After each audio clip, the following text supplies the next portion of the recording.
Hi there, I'm Ilya Sipka, and this is the Apatros Review.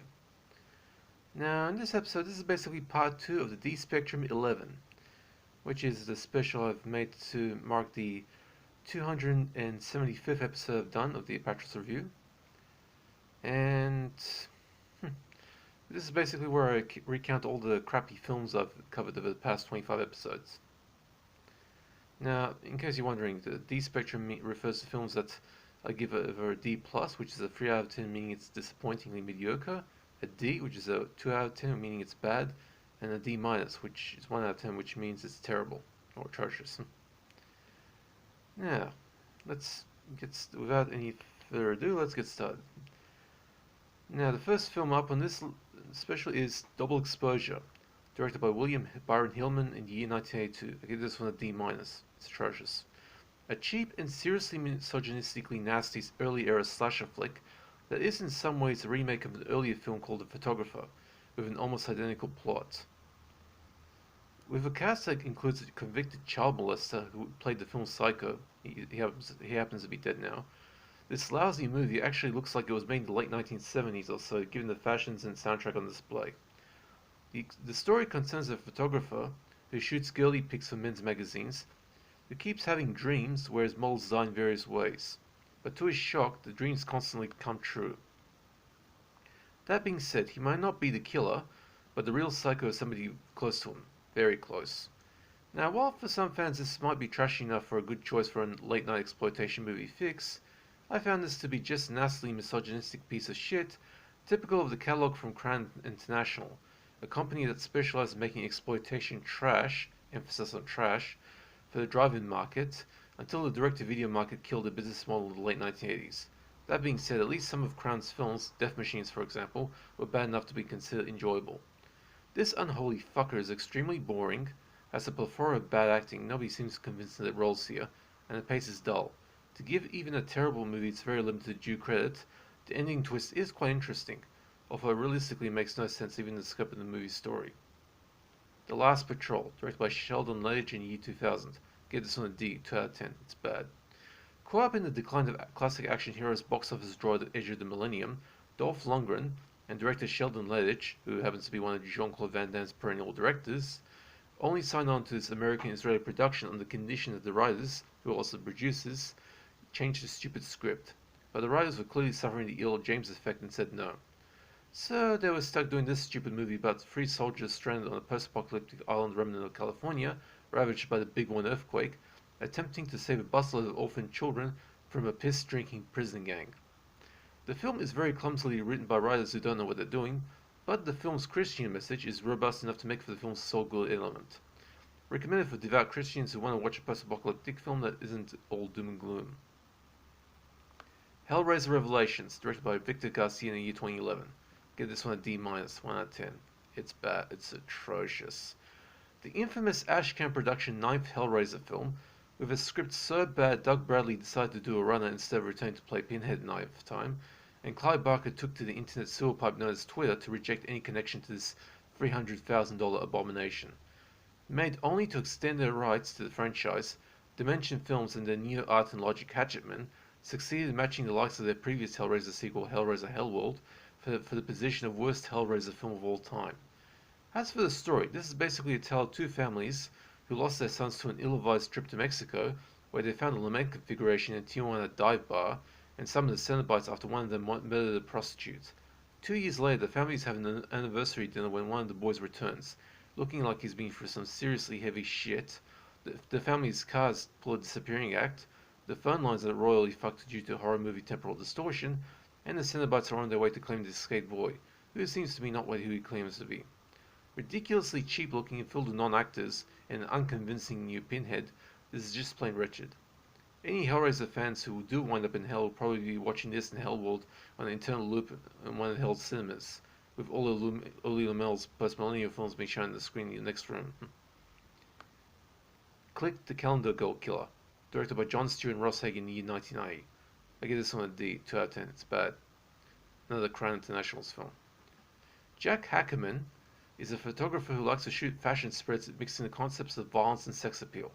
After doing a shoot for a top fashion model who wants to try to handle this kind of thing, Jack recruits a bunch of models and effects crew to do a calendar shoot at a closed set at a remote ranch called Deadly Weapons, where the models plagued various violent scenarios.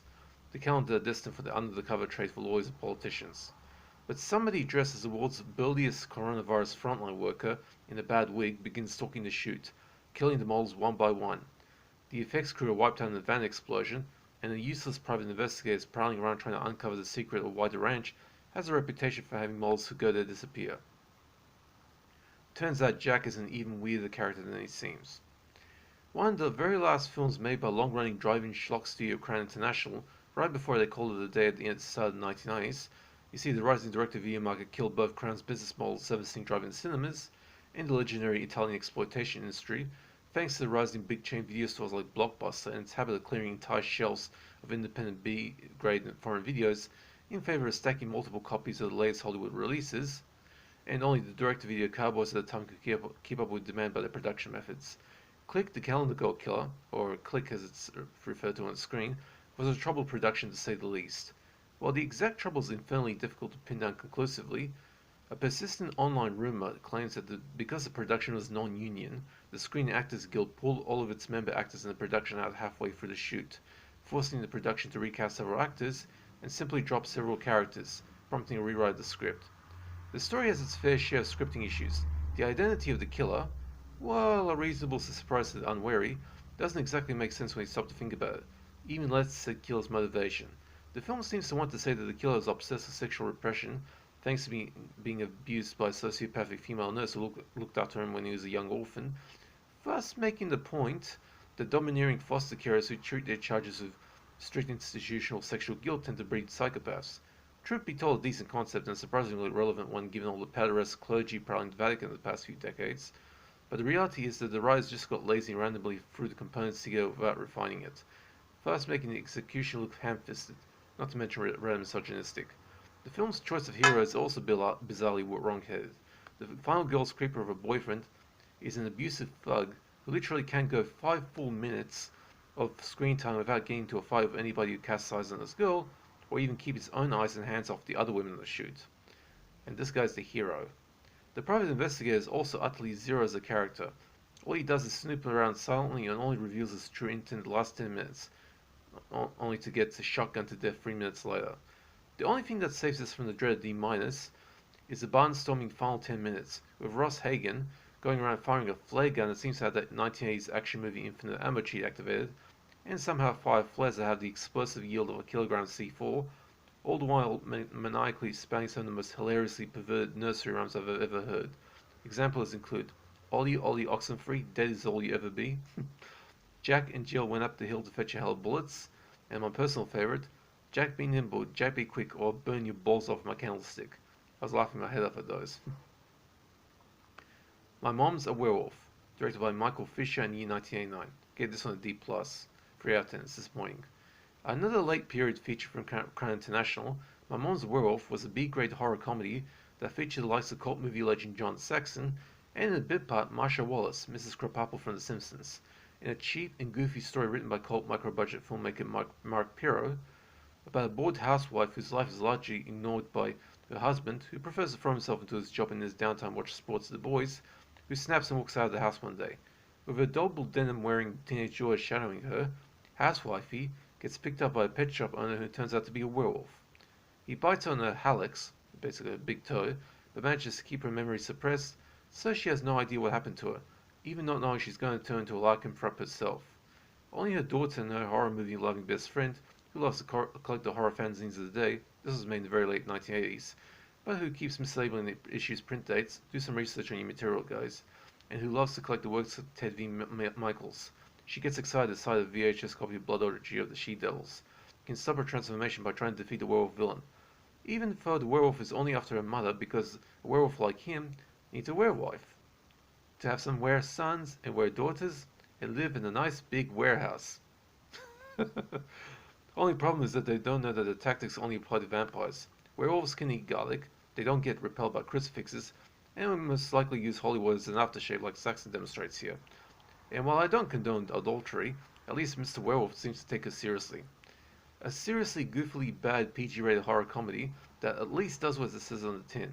Suitable only for bad movie masochists, fans of Mrs. Krabappel, and fans of the Skull, the legendary hitman who iced Tony Montana in Scarface. You know, the guy who shot him in the back, going full bore as a mad dentist. The last part of that scene was hilarious. Okay, that's it for part 2 of the D Spectrum 11. I will do part 3 soon, so keep an eye out for that. Now, as usual, I don't do requests, but if you want to know of particular films in my collection, or if you have any questions about DVDs, just hit me up in the comment section. I'll be happy to answer. I hope you guys are staying safe, take it easy, and see ya. To be continued.